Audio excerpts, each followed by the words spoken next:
I had to like sit there awaiting, knowing if one, I could never go back in the country, or two, I could be like actually going to jail. In August of 2014, Jesse Sebastiani joined Kyle Forgeard to build Nelk, one of the most controversial but also innovative brands that YouTube has ever seen. The Nelk boys have been under fire for throwing huge parties at college campuses across the USA. After getting demonetized by YouTube, they turned to their cult-like fans for support, launching multiple brands that became wildly profitable. Last time we dropped hoodies, that sold out in 33 minutes. This is our seltzer, Happy Dad. I see Happy Dad everywhere. Cheers. Yeah. Cheers. But at the height of their success, he left the group. I think it's time to chat. He did something extremely rare on YouTube, selling his shares and walking away with millions. What was the emotion when the money hit your bank account from the exit?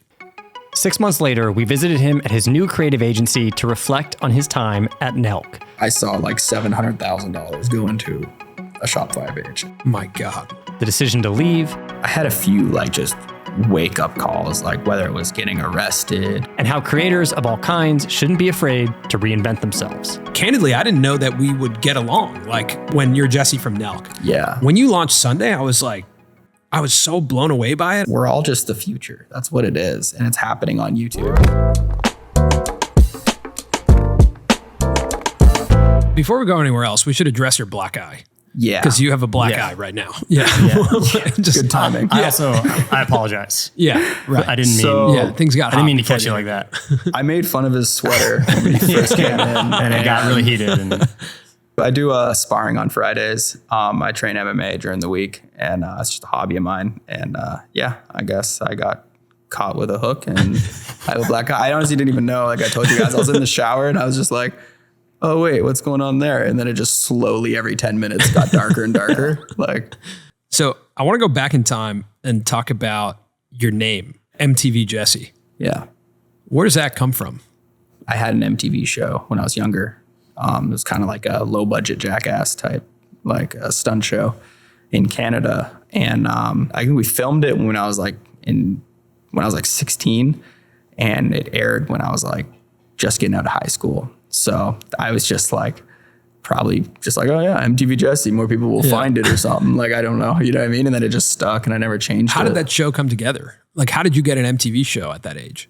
We waited outside of the Masonic Temple in Toronto until we saw a producer, and we showed him a VHS tape of some stuff we were filming. And then we got a meeting like the next day and like took the train back down to Toronto and sold the show like within a week. That's like crazy. Is that where your journey with picking up a camera starts with that project, or is it even earlier than that? No, a lot earlier. It started with skateboarding. That's where it all kind of, I've been skateboarding my whole life, and that classic dream, everyone's making a video part and they're trying to get sponsored and they're trying to show their local skate shop.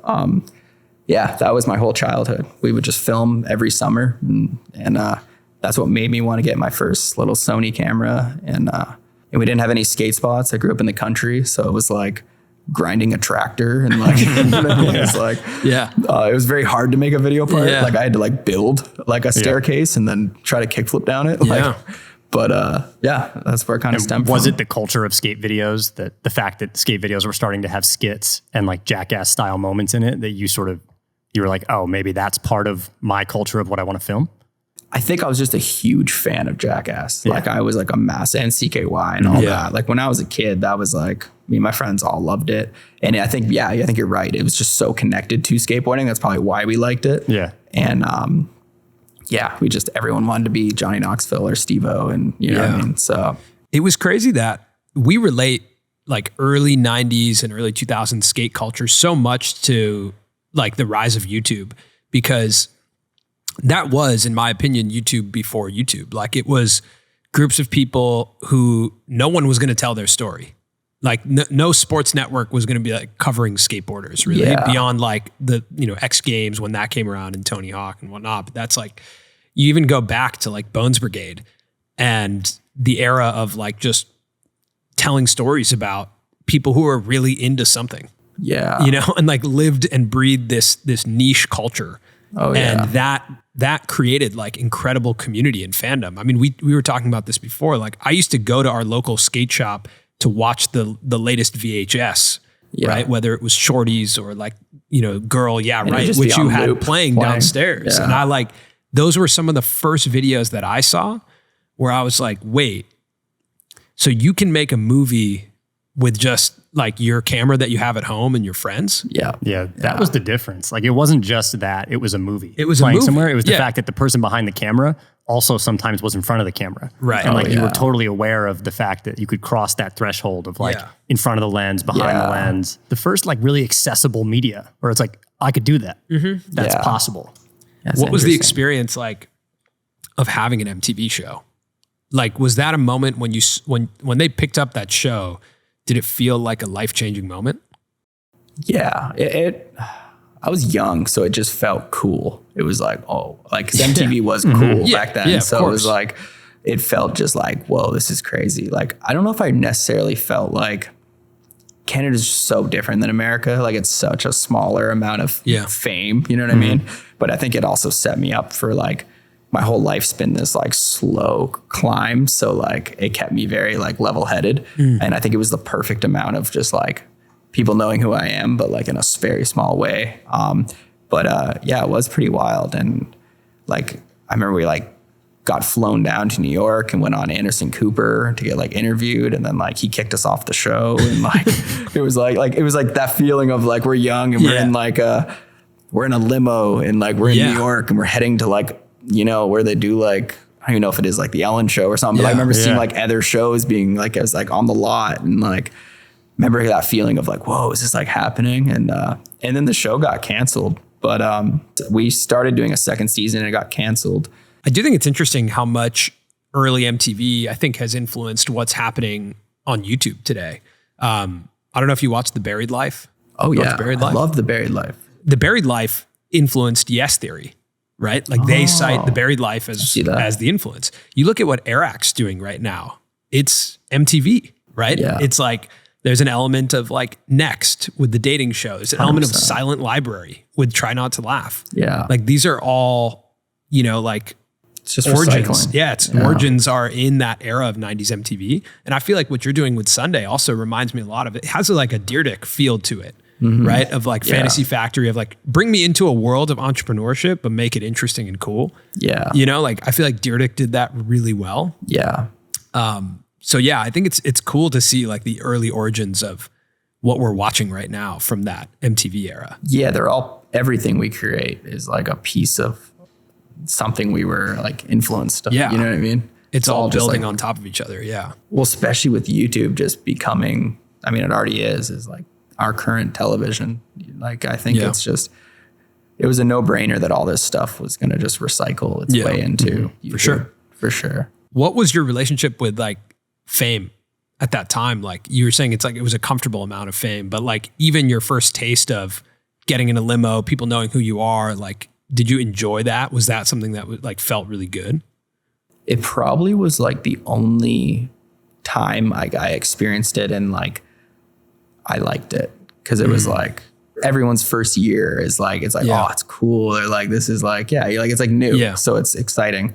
But I've never enjoyed it ever since. I don't think that's why I've just, I don't know.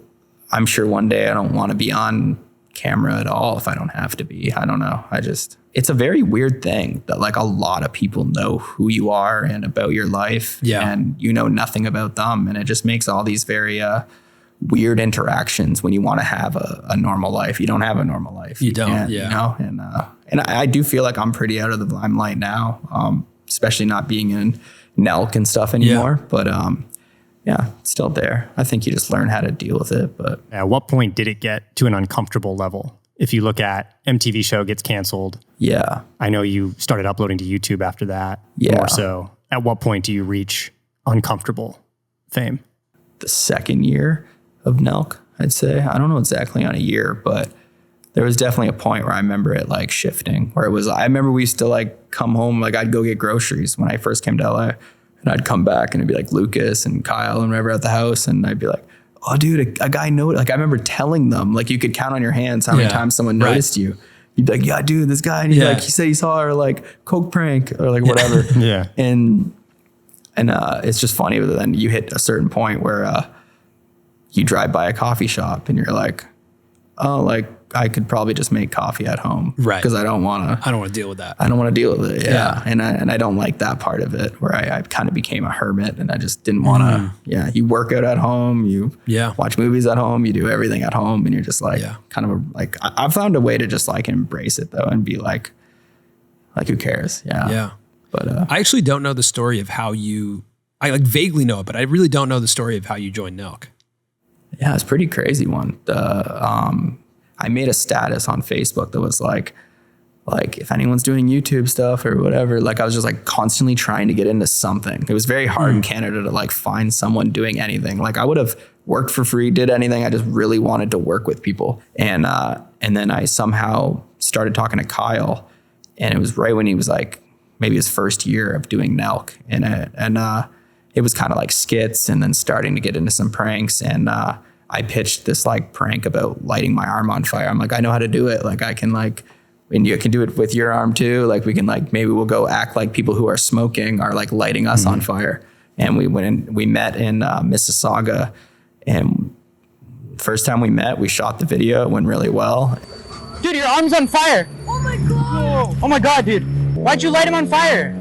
I didn't do that. I just saw you light him on fire. I think before I left that day, we like talked about like going to LA. We're like, yeah, this is a good mix. And it just like kind of clicked from there. That light yourself on fire video, I watched that last night. Oh, okay. And curious for you, like if you could bring yourself back to shooting that video, is it the prank that's fun for you in the moment, or is it the response to it after it's out? Because I look at that and I'm like, that would be a bad day for me. You know, like if I was in your shoes, I don't know if I could handle that. And I'm curious, I always think about people who do pranks. Like, is it the act of the prank that's enjoyable? Well, or is it the response? That was the start. And again, it's like, you're just young. So I was just like, let's do anything to just like make content or to like grow or to like build something. And like, you're kind of not scared of anything.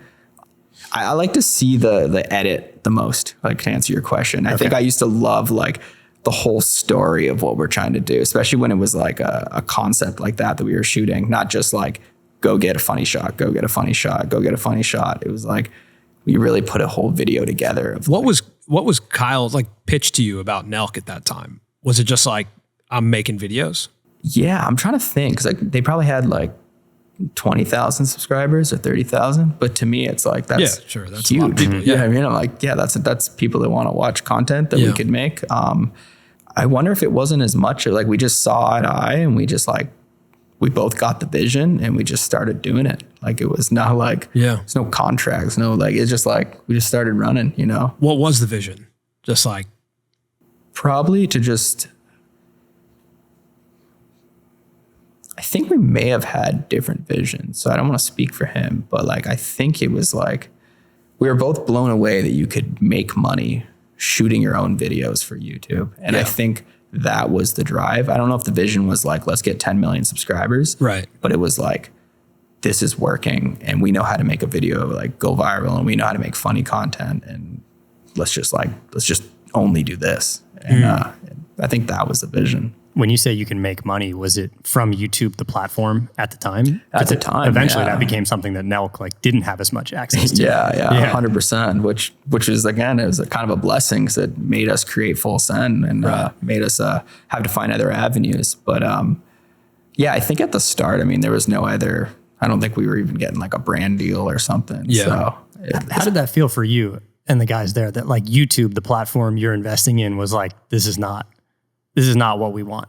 It was annoying, but it was also one of those things where like, I kind of just knew it. Like, it's like, makes sense kind of like, but I mean, and I still, even to this day, believe it's just, it feels like there's always needed to be two YouTubes. Like, you know what I mean? Like, or YouTube needs to make like two sides to it or something. Like the fact that there is content that isn't for a 12-year-old, but can still have a certain kind of ad on it. I've always thought that. And that's what we used to talk about back in the day, especially when our audience started growing, is like, could we like not compete with YouTube, but like, can we make another platform for like, you know, like all the Danny Duncans of the world and all the, like, just for people that make different content for an older audience. Did the fire video go immediately viral? from my understanding, I don't think it did like crazy. No, it wasn't. The first like thing was when we went to LA and we, I think it was like the first 3 weeks there, we shot, still to this day, the most viral video we've done, which is the Coke prank.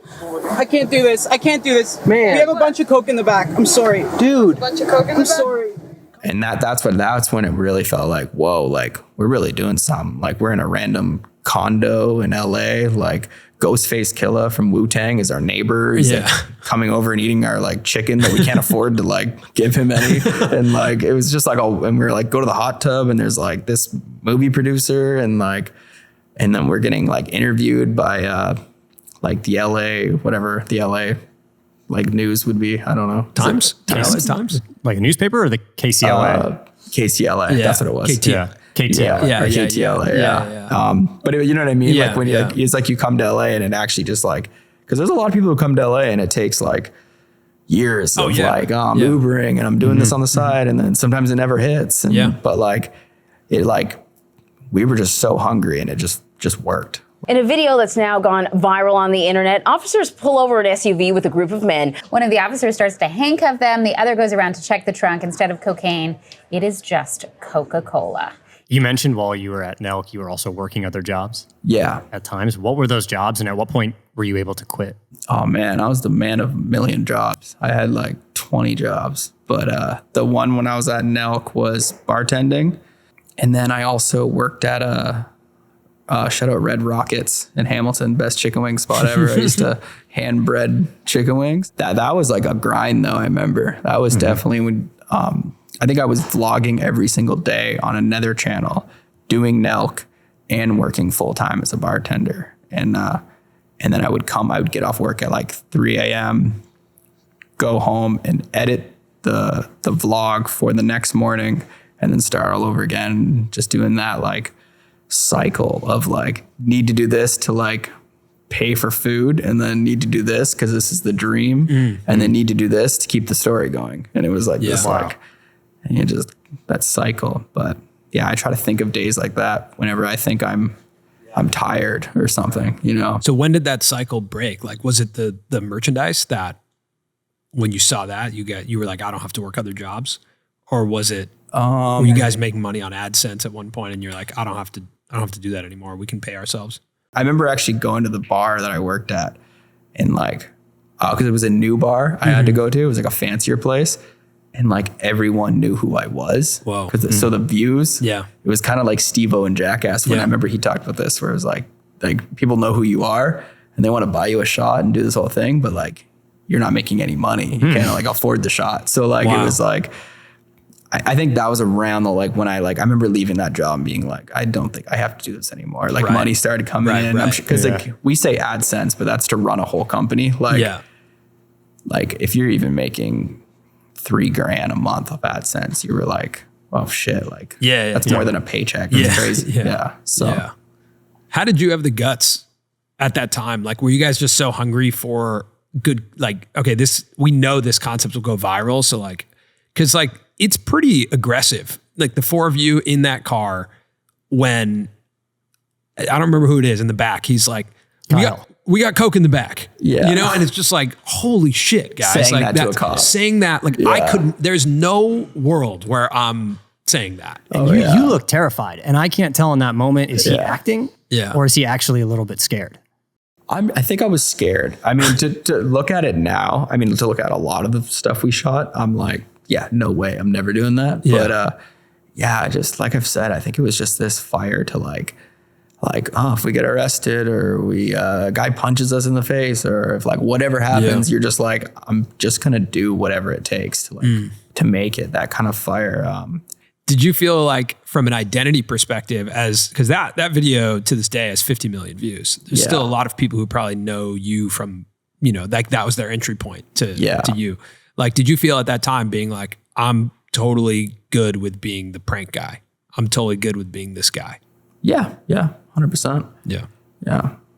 I think if anything, my love for it over the last like year or so has been the first time it's ever like died down a bit. I just like see it differently now. I have to, what's funny and what's like up someone's day for some reason. Something switched in my brain. Maybe it's just getting older. But like it's such a fine line for me. And like I've gone and shot stuff where I'm like, I lose interest right out. Like at a certain point where if I'm like, oh, this person's like not having a good time. So like, why am I doing this? Yeah. Like they're the butt of the joke in a way that's like, not fun for them.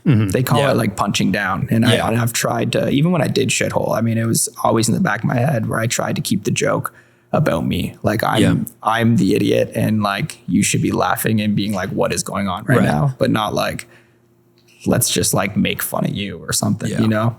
So that feeling, that realization of maybe how you wanted to do a prank, is that the beginning of you from an identity perspective within Nelk being like, I think maybe this isn't right. This isn't my full-time future. Yeah.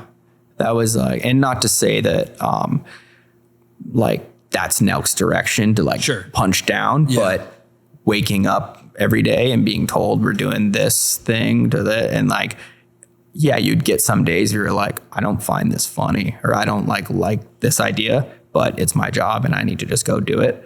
And then you try to make it funny. You know what I mean? And there was just enough bad days where I was like we're successful. Like we should be making exactly what we want to be making. So being in the creator world for, Colin and I have been uploading to YouTube for 12 years together and like observing the space. I would say like, especially with the rise of Nelk, personally, I had a very complex relationship with Nelk. Like I look at Nelk as like one of the models for how to build a business in this era from a YouTube and content perspective. And at the same time, oftentimes looked at it as like, that's not representative of the side of YouTube that I live on. Yeah. And that I want people to associate with what I'm doing. Yeah. Did you ever have that complex relationship? Or were you aware of that? Of like, there's a huge crowd of people who don't like what we're doing. Yeah. And I'm assuming that's what made the audience who loved what you were doing really strong. Yeah. Right? That's kind of what made them core that's too. What made is that them it was core. like this, not underground, but this like, more aggressive kind of like side of like, if you don't like it, then you kind of shit. Right. I don't think I've ever like thought of it as like, hey, is this gonna put me in a like a pedestal of like, I'm over here. Right. Because like I mean, a lot of it was still content that I did think was funny and cool and all that. But I think it was the biggest thing was just like me as a person changed so much. So like if like I wouldn't watch those videos, you know what I mean? So it was hard to be like the person producing or creating or starring in those videos. There's a video that I watched during the pandemic. Then you guys were getting some, there was bad press about now during the pandemic with the party you guys threw and all that. Yeah. And I became increasingly more curious about you guys. And I came across this video where you do a Zoom yoga class. Oh, yeah. And you pour yogurt on your head. And I laughed harder than I've laughed. Like, see, I like that. I like that video. It made me laugh. I think I showed it to Colin and he was like deadpan. Yeah, he always comes in and I'm like, I don't know what you're showing me. I was like, it's a yoga class, but he's pouring yogurt on. I'm like, it's a yogurt I see class. That. I see that. He said he thought it was a yogurt class. And I was dying laughing at that. And then I think there was another one in that same video where Kyle's like on a Zoom call in a college and like pretending to be something. I don't remember what he's doing, but he's kind of like causing a ruckus in there. Yeah. And I was like, okay, I don't really like that one. Like it was like this complex relationship with like, there was stuff that I thought was really funny and stuff where I was like, see, and I'm not trying to shit on anyone, but like to just show people an example. Like that day I was supposed to shoot like a lecture prank. Yeah. And I did one and I had like, an older teacher or someone and I just like someone's mom or something. And like they knew I hate when someone knows I'm fucking with them too. Right. Right. It loses all comedy for me. I'm like, oh, so I'm just being an idiot. Like, you know what I mean? And, cause then they're just like, just end it now. Yeah. Like I see what you're doing. Let's just end it now or whatever. Like, And that morning I got up and like was supposed to shoot that. And it was like, I quickly thought of yogurt and then the like smoking cigarettes and, what was that? Like a workout class. Like a workout class, whatever. Yeah. I just like was like, well, I think this is funny and I'm going to go shoot this. And then, and the company was big enough that we have enough production and stuff where like I could go shoot my thing and set it up. Like, so I think that's kind of the start of like how we, not dividing, but started just like, yeah, if you think that that's really funny and that's cool, like you do this. And if I think this is funny and cool, like I'm going to do this. What was your relationship to the Nelk audience?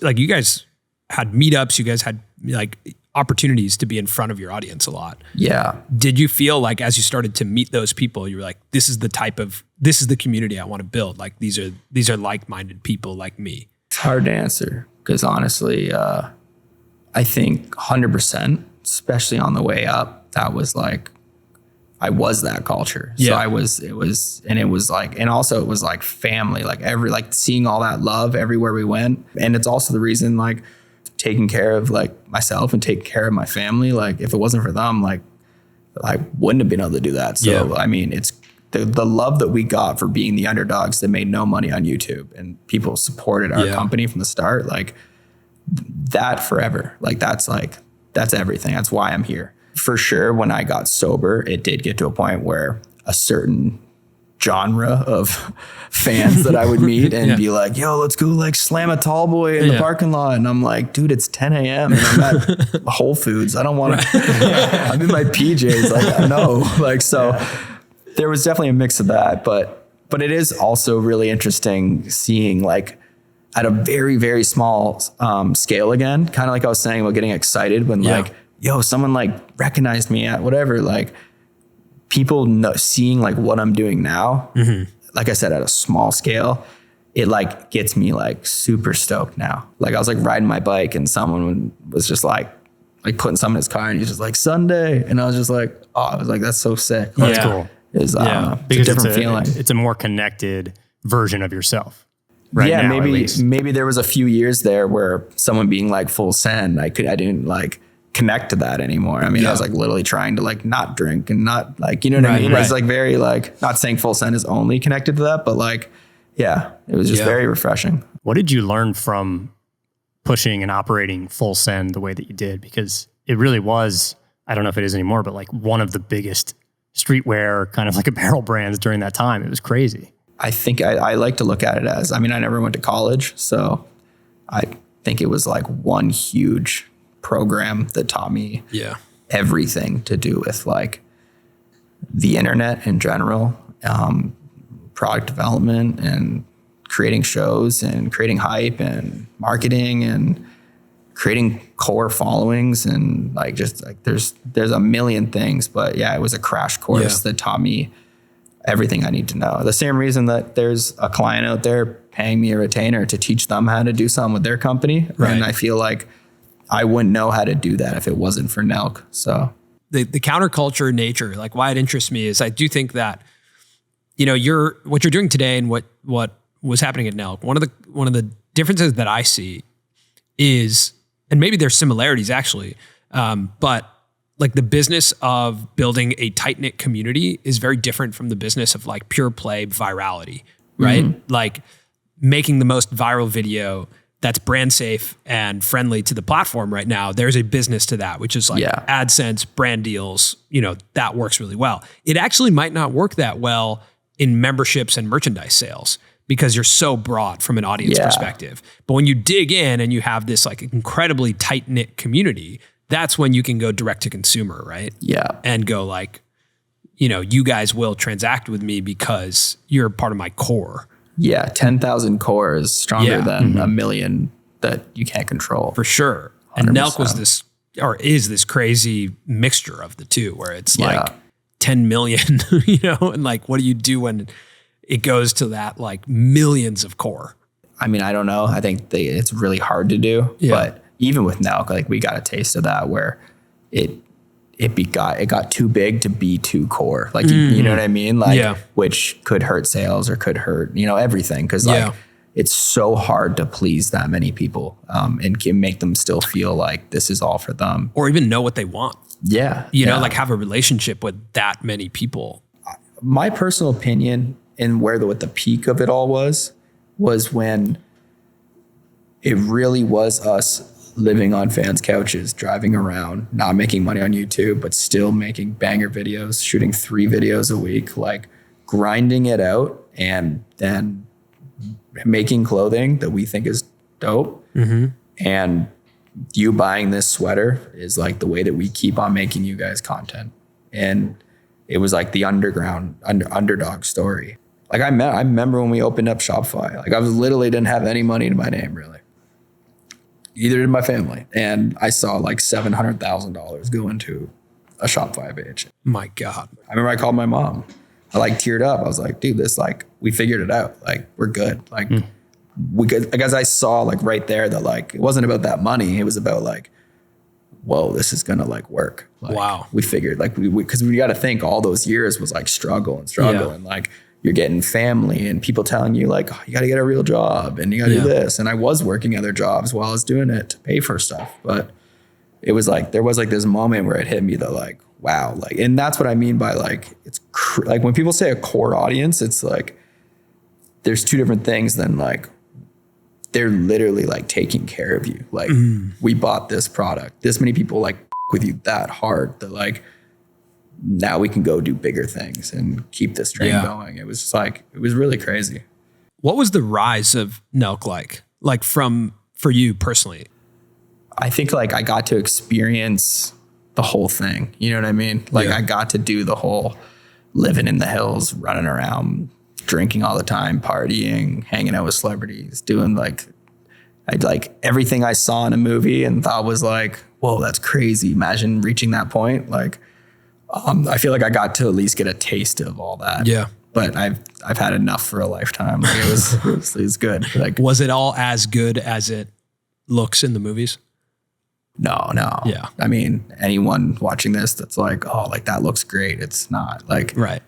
Yeah. You're very sad and you're very lonely. Like at the end of that party montage, it's like, you know what I mean? It's like, there's no life there. Like, yeah. The moments in between the montage too are kind of just like, yep.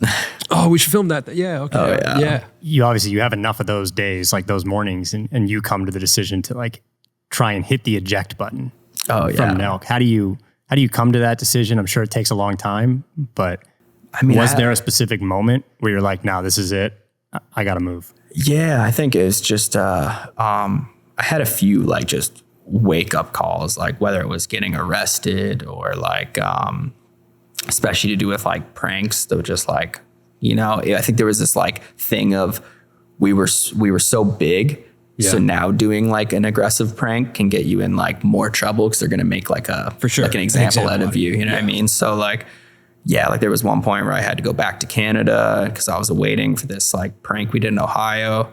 That was like an inducing panic and like they were trying to put it as like 2 felonies and like could do up to 6 months. And like, this was probably like the big changing point for me where it was like, I had to like sit there awaiting, knowing if like 1, I could never go back in the country, or 2, I could be like actually going to jail, like doing like time. And I'm like, and it turned out being fine. Like it all got figured out, but it did a lot to my like my mental health. Like it was very rough to go through that. But, kind of evaluating like, is it worth it? Oh yeah. Like I've been to jail for like, you know, overnight for like a prank, and it's like you're just constantly reminded that like this isn't a place for me. Like what am I?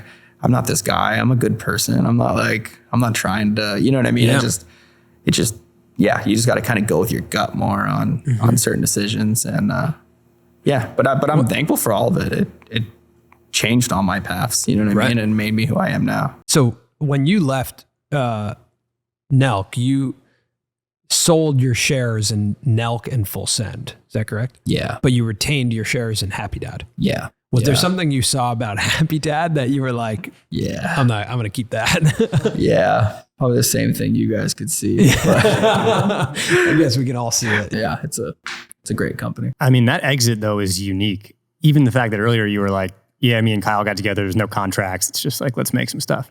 Yeah.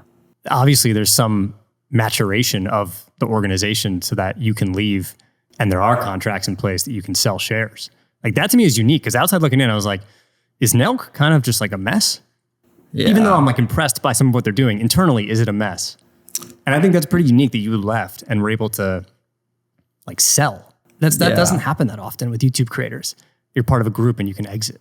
Yeah, it's definitely like a little touchy on the what I can say about all that stuff, just because like I don't want to go backwards. Yeah. But yeah, it was a long process for exactly what you're saying. Like, what is it and how do you sell it? And like, well, like, yeah, because like, that even goes back to what you were saying too, is like these new companies, like, is an Instagram page an asset and what's the value of that asset? And like all these things that we're growing, right?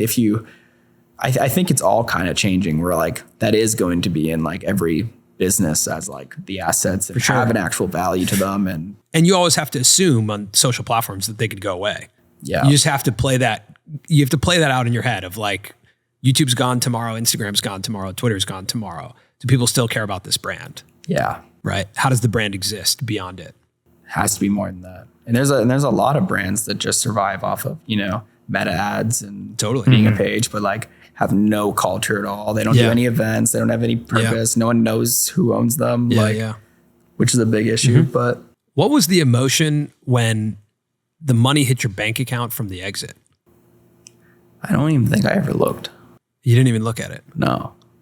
Like it didn't feel like anything because I've already seen, like the company made a lot of money too that was connected to my bank account. You know what I mean? Right. So it was like, I've seen big numbers and it all kind of just blended together. And I think for me, it always was, there's a certain number that I'm like, anything over that's like, this is plenty. And especially if I'm a person that's down to keep working and keep doing all these things, like I'm fine.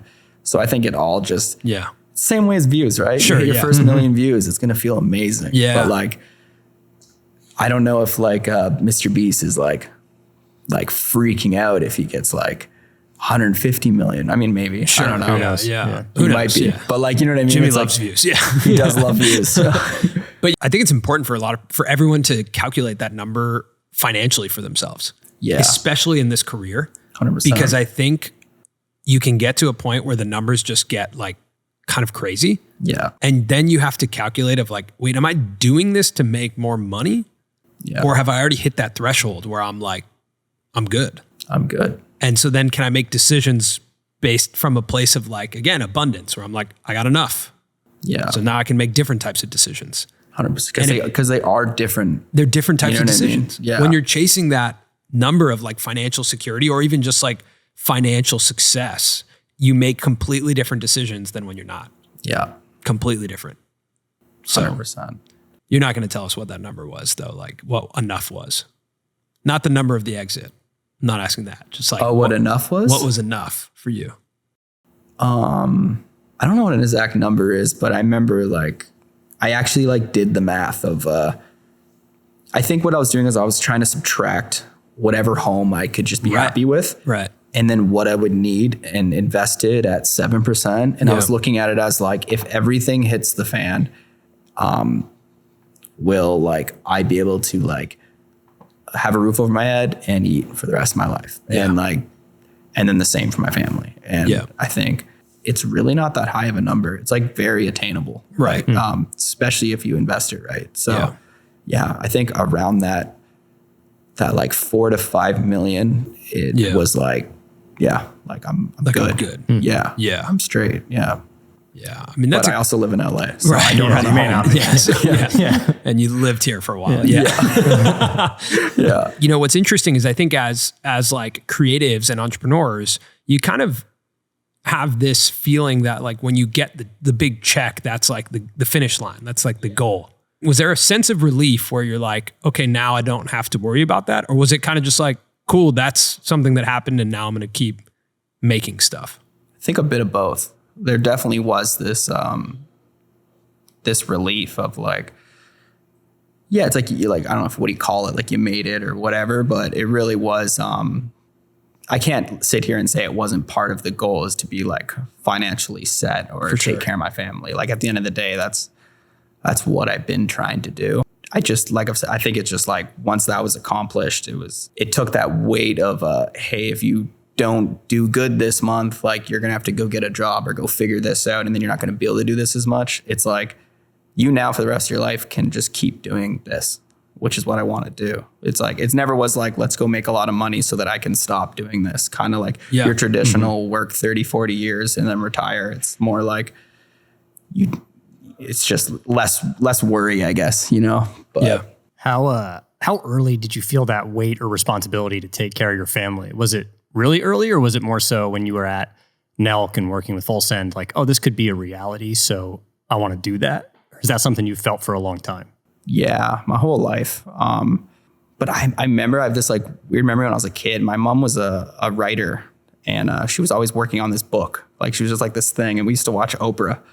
And it's just like this funny story that she used to always say, like, oh, I'm making this book. I'm going to get it on Oprah, this whole thing. And she never actually got a publisher or did anything, but it was always like, I mean, it was like rough growing up. We didn't have a lot of money and stuff. But I remember there was always this thing in the back of my head of like, oh, mom's going to like sell her book and it's going to go on Oprah and we're going to like, everything's going to be better one day. Like, we're slowly building to something. You know what I mean? And I think like maybe it's a mix of that's what got into my head about like, you can slowly build something to like, so that everything gets better like at once.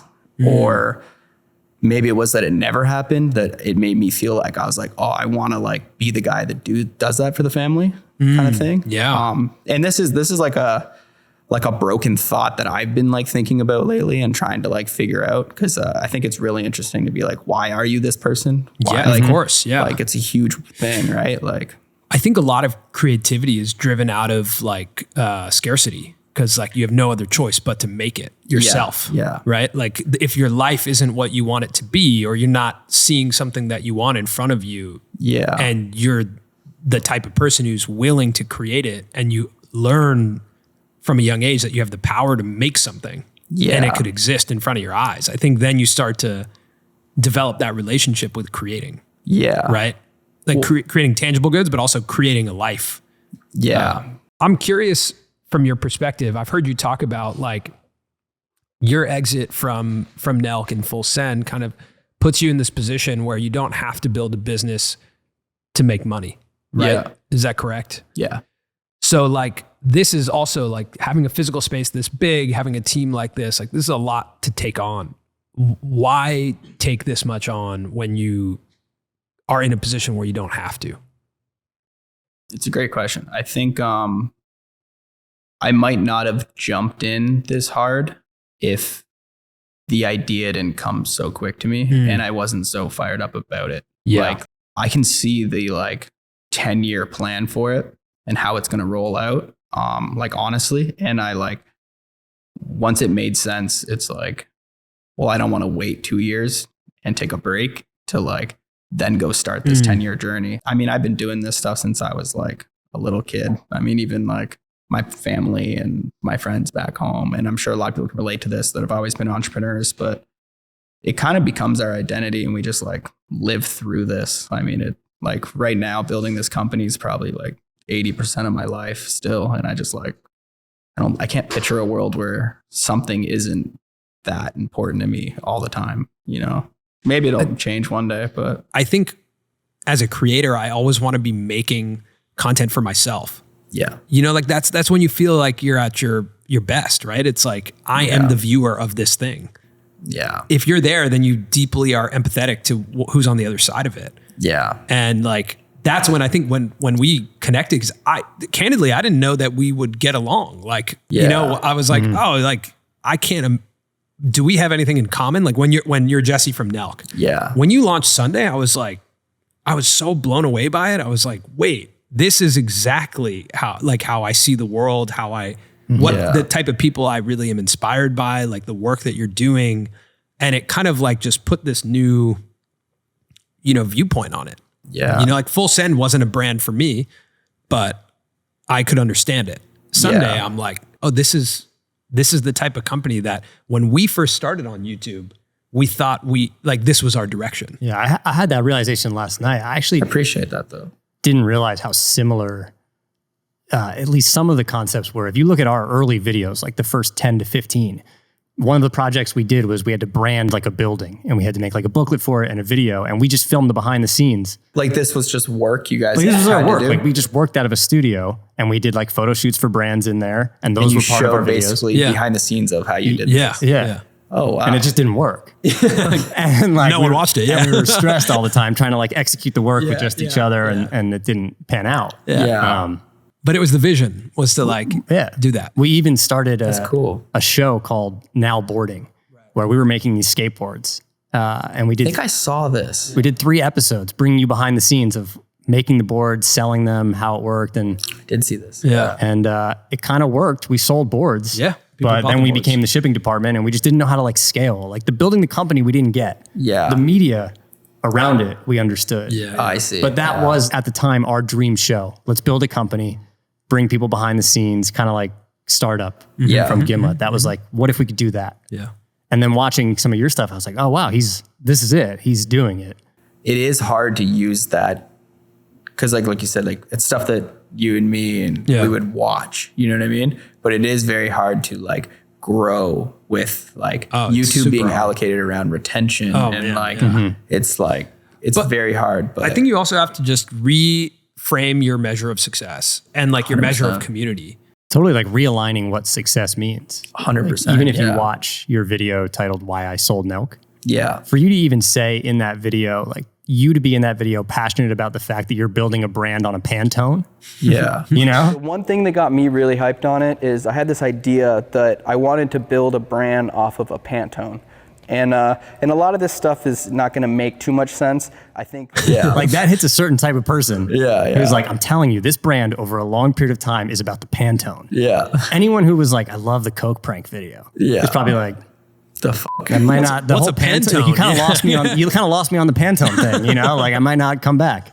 But that's okay for you because like you're looking for a specific type of person. Yeah. Who wants to be here for what you're doing now. Yeah. It was never about transferring over fans. Obviously, some are gonna. People like there's some people that just known me for a long time and they're gonna keep following the story. But like, I'm really excited and I'm sure it'll take some time. But when I meet some people that are like fans or purchase product I make or something, and they don't know anything about my past.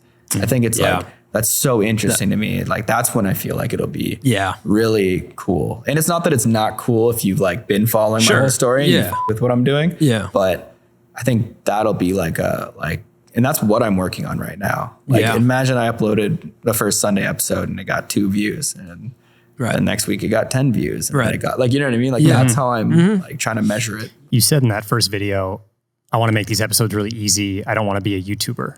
Yeah. Do you have any thought around that identity of that term YouTuber? Like when you look at yourself, do you consider yourself not that? I think it's like at this point, like none of us are YouTubers. Like, you know what I mean? And I think I'm only saying that because like, you work and you create things for YouTube, but like when we all say the word YouTuber, we think like, 10 years ago when it was like a YouTuber, but like we're all just like the future. Like we're literally all creating the companies and the production companies and product development companies and the brands. Like we're all just the future. That's what it is. And it's happening on YouTube and it's happening on social media. But I mean, like especially when these companies all start like Prime. Like, it's gonna crazy.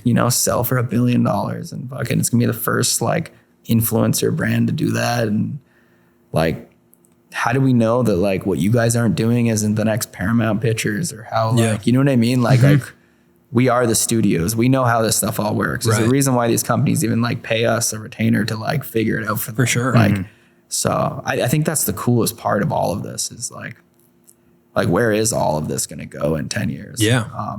And how powerful will a YouTube network be, Yeah, I think especially the way you're building your business, like you're not building a business where virality is necessary. No. Like in a creative agency, 10 retainer clients, of a certain size and you're like, great. You're doing amazing. Yeah. So you're building a business I think that it's an important thing to zoom out on with YouTube of like, this is an amazing surface to tell your story. But if like 5 CMOs or people in marketing departments are watching your stuff and they're like, I'd love to work with Jesse. That's like they could be net out into multiples of millions. 100%. And that's like it's a big resume. It's a big resume. And also quality of audience is not something we talk about a lot. I think a lot of people on YouTube assume that every view is created equal, but it's not. So you think about the type of content you're making is attracting a different type of person. And for the business you're building, each view carries a higher value. Yeah. So you can't, it's not apples to apples, right? You can't compare like this audience over here with this. And even if the business models are different, then a view means something totally different.